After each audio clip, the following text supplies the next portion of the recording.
नमस्कार YouTube family, स्वागत है अपने YouTube channel talk new principal में। आज एक नई कहानी के साथ मेंढक और बैल की कहानी। बहुत पुरानी बात है, किसी घने जंगल में एक तालाब था जिसमें ढेर सारे मेंढक रहते थे। उन्हीं में एक मेंढक अपने 3 बच्चों के साथ रहता था। वो सभी तालाब में ही रहते थे और खाते पीते थे।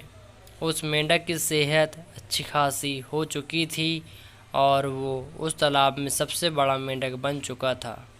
उसके बच्चे उसे देखकर काफ़ी खुश होते थे। उसके बच्चों को लगता कि उनके पिता ही दुनिया में सबसे बड़े और बलवान हैं। मेंढक भी अपने बच्चों को अपने बारे में झूठी कहानियाँ सुनाता और उनके सामने शक्तिशाली होने का दिखावा करता था। उस मेंढक को अपने शारीरिक कद-काठी पर बहुत घमंड था। ऐसे ही दिन बीतते गए। एक दिन मेंढक के बच्चे खेलते खेलते तालाब से बाहर चले गए। वो पास के एक गांव पहुँचे। वहाँ उन्होंने एक बैल को देखा और उसे देखते ही उनकी आंखें खुली की खुली रह गई। उन्होंने कभी इतना बड़ा जानवर नहीं देखा था। वो बैल को देखकर डर गए और बहुत ज़्यादा हैरान हो गए।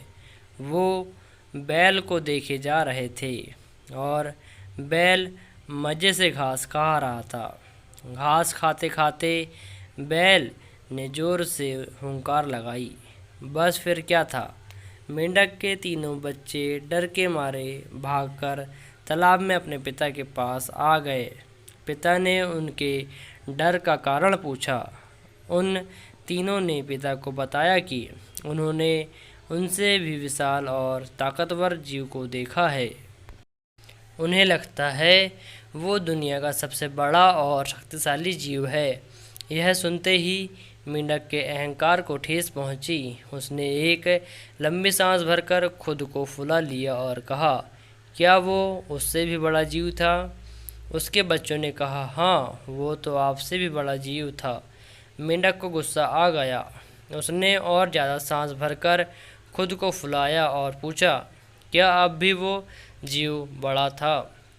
बच्चों ने कहा, ये तो कुछ भी नहीं, वो आपसे कई गुना बड़ा था। मेंढक यह सुना नहीं गया। वह सांस फुला फुला कर खुद को गुब्बारे की तरह फुलाता चला गया। फिर एक वक्त आया जब उसका शरीर पूरी तरह फूल गया और वो फट गया। अहंकार के चक्कर में अपनी जान से हाथ धो बैठा। कहानी की सीख। इस कहानी से हमें यह सीख मिलती है कि कभी भी किसी बात का घमंड नहीं करना चाहिए। घमंड करने से खुद का ही नुकसान होता है।